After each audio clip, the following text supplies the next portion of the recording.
मुफ्ती तारिक मसूद के बयानात के लिए मुफ्ती साहब के ऑफिशियल चैनल मुफ्ती तारिक मसूद स्पीचेस को सब्सक्राइब करें। कि जो नाफरमान लोग इस खुशफहमी में मुब्तला है ना कि बस अल्लाह गफूर रहीम है, सबको बख्श देगा या क़यामत होगी नहीं, ऐसा नहीं है भाई। अल्लाह ताला ने जहन्नम को भी भरना है।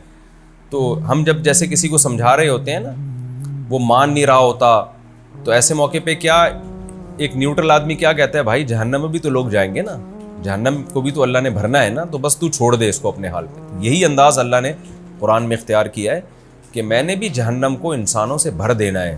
तो फ़िक्र मत करो, तुम जो इतने दलाइल के बाद मैंने कौम आद का वाक़या सुना दिया, कौम नूह का वाक़या सुना दिया, और बहुत सारे पैगम्बरों के वाक़यात और अक़ली दलाइल, नकली दलाइल, तमाम की तमाम चीज़ें के अंबार लगा दिए मैंने। और ख़ुद इस्लाम में ही इतनी अट्रैक्शन है, इसके बावजूद भी अगर तुम्हें समझ में नहीं आ रहा तो मैंने तो भरना है जहन्नम को जिन्नात और इंसानों से, तो तुम ही जैसे लोगों से मैं भरूँगा। तो इसमें जहाँ मुबल्लिगीन को, तबलीग करने वालों को तसल्ली है, वहीं अल्लाह की तरफ से नाफरमानों को बहुत बड़ी धमकी भी। अल्लाह ताला हम सबको उस आग से महफूज रखे। आगे कुरान कहता है वकुल्लन नक़ुस्सु अलैका मिन अंबाइर रुसुल, ए मोहम्मद सल्लल्लाहु अलैहि वसल्लम, हमने जो आपको ये पैगम्बरों के वाक़यात सुनाए हैं, कौम आद, कौम समूद, इब्राहीम अलैहिस्सलाम, फिर असहाब मदियन, तो ये सारे वाक़यात हम आपको सुनाते हैं। मा नुसब्बितु बिही फुआदक, जिसके ज़रिए हम आपके दिल को मजबूत कर देते हैं। मैं कल सुन रहा था किसी गोरे ने रसूलुल्लाह सल्लल्लाहु अलैहि वसल्लम के बारे में, कोई फ्रांसीसी है मुवर्रिख, उसने नबी सल्लल्लाहु अलैहि वसल्लम के बारे में ये लिखा है कि दुनिया में मोहम्मद सल्लल्लाहु अलैहि वसल्लम जैसी कोई ऐसी शख्सियत नहीं गुजरी जिसके पास वसाइल इतने कम हों और टाइम भी इतना कम हो, और इन कम तरीन वसाइल और इंतहाई महदूद वक्त में दुनिया में इतना बड़ा इनकलाब बर्पा कर दिया हो। तो उसने कहा कि हिस्ट्री में हमें मोहम्मद सल्लल्लाहु अलैहि वसल्लम के अलावा कोई भी ऐसा नहीं मिलता, हालांकि वो गैर मुस्लिम है। तो यही बात हम कुरान से सीख रहे हैं कि कुरान बार बार पैगंबर को तसल्ली दे रहा है। क्यों? नबी सल्लल्लाहु अलैहि वसल्लम मक्का में एक छोटे से इलाके में पैदा हुए, चारों तरफ पहाड़ हैं, दुनिया में तहजीब से दूर एक इलाका है जहां कोई रहना पसंद नहीं करता, जिन पर हुकूमत करना कोई पसंद नहीं करता, और ना आप लिखना जानते ना पढ़ना जानते, और आपको जो टास्क दिया गया वो पूरी दुनिया,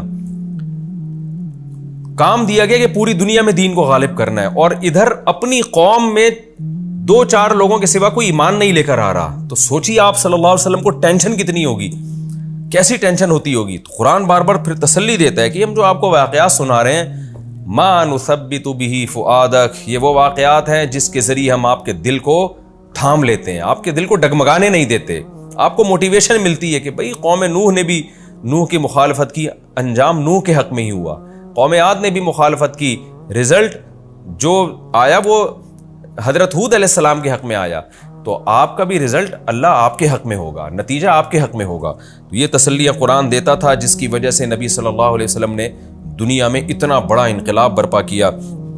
आगे कुरान कहता है वजाअका फी हादिहिल हक़्क़ु, और ए मोहम्मद सल्लल्लाहु अलैहि वसल्लम इस कुरान में आपके पास हक़ आ चुका है, व मौइज़तुन, और नसीहत, व ज़िक्रा, ज़िक्रा भी नसीहत को कहते हैं, लेकिन ज़िक्रा उस नसीहत जिसमें याद दहानी हो, तज़क्कुर अरबी में याद करने को कहते हैं, यानी जो भूला हुआ सबक है उसको याद दिलाने को ज़िक्रा कहा जाता है। तो एक आम नसीहत मौइज़ा और ज़िक्रा याद दहानी, इसलिए इसका तर्जुमा याद दहानी से किया जाता है। व ज़िक्रा लिल मुमिनीन, और इसमें याद दहानी है उन लोगों के लिए जो ईमान लाने वाले हैं। वक़ुल लिल्लज़ीना ला युमिनू, और ए नबी आप उन लोगों से कह दीजिए जो ईमान नहीं लेकर आते, ला युमिनूना, जो ईमान नहीं लाते।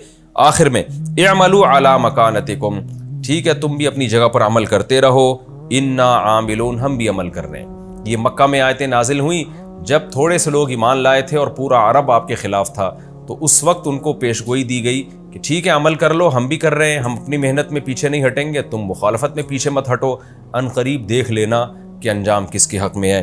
वंतज़िरू इन्ना मुंतज़िरून, इंतज़ार करो, हम भी इंतज़ार कर रहे हैं। थोड़े से अरसे में, 15-20 साल के अरसे में अल्लाह ने कैसा इनकलाब बर्पा किया कि मक्का फ़तह हुआ, और उसके बाद फुतूहात का ना ख़त्म होने वाला सिलसिला ऐसा चला है कि दुनिया उसको रोक नहीं पाई है। वलिल्लाहि गैबुस समावाति वल अर्ज़, और अल्लाह ही के लिए आसमानों और ज़मीन का गैब। अल्लाह फ्यूचर की खबर बता रहा है कि इंतज़ार करो, देखो गालिब कौन आता है। तो गैब का इल्म अल्लाह के पास है। व इलैहि युरजउल अम्रु कुल्लु, اور اسی کی طرف تمام معاملات لوٹ کر جائیں گے۔ فَاعْبُدْهُ، بس اے مخاطب اسی کی غلامی کر، اس کے علاوہ کسی کی طرف مت دیکھ۔ وَتَوَكَّلْ عَلَيْهِ، اب تو جب صرف اسی کی غلامی کرے گا تو دنیا مخالفت کرے گی تیری، تو دنیا کی مخالفت کی پرواہ مت کر۔ وَتَوَكَّلْ عَلَيْهِ، اعتماد بھی اسی پر کر۔ وَمَا رَبُّكَ بِغَافِلٍ عَمَّا تَعْمَلُونَ، جو کچھ تم کر رہے ہو تمہارا رب اس سے غافل نہیں ہے۔ پوری دنیا ملامت کرے گی ٹھیک ہے، لیکن جس کو خوش کرنے کے لیے تم دنیا سے ٹکر لے رہے ہو وہ تمہارے عمل سے بے خبر نہیں ہے، وہ تمہیں دیکھ رہا ہے۔ اللہ تعالی ہمیں عمل کی توفیق دے۔